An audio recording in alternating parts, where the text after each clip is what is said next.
You want to know one of the biggest contradictions in the Bible?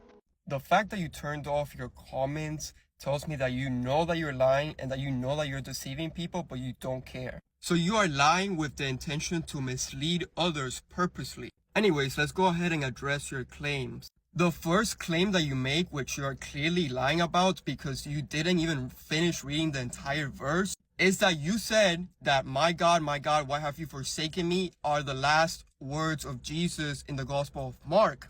This is clearly a lie, and I know it's a lie because, again, you disabled your comments and you didn't finish reading the entire verse. The Gospel of Mark does not say those are the last words of Jesus. Instead, it says, with a loud cry, Jesus breathed his last.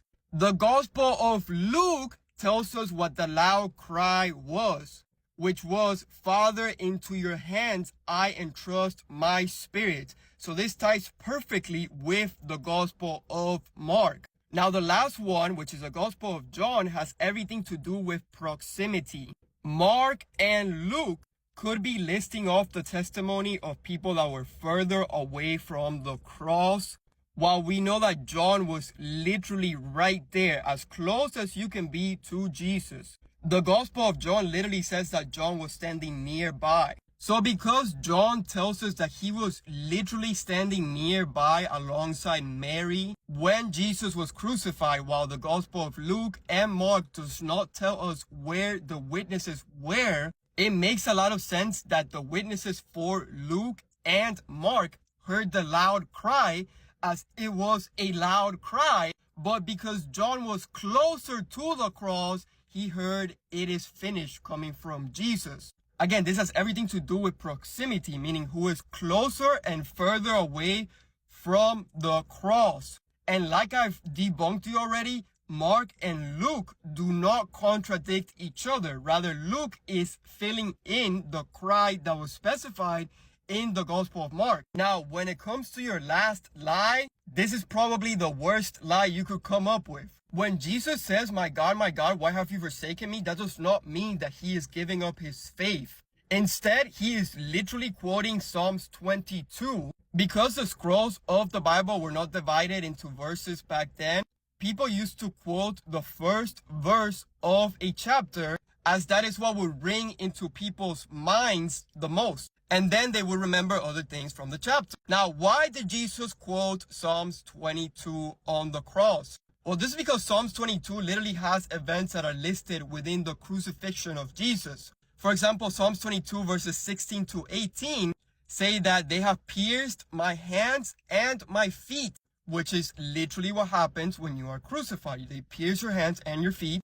They look, they stare at me, they divide my garments among them, and for my clothing they cast lots. Now this is literally what happened during the crucifixion event, as we learn from Matthew 27:35.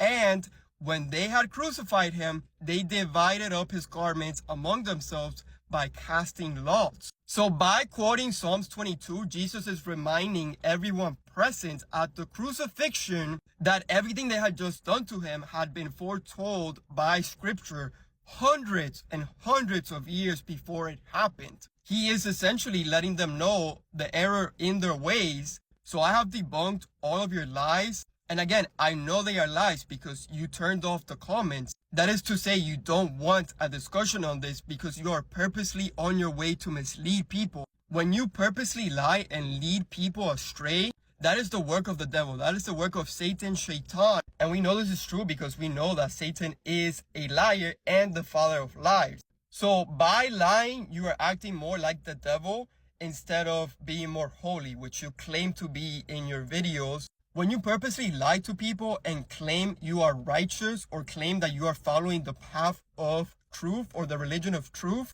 you are only condemning yourself by your own words and by your own lies.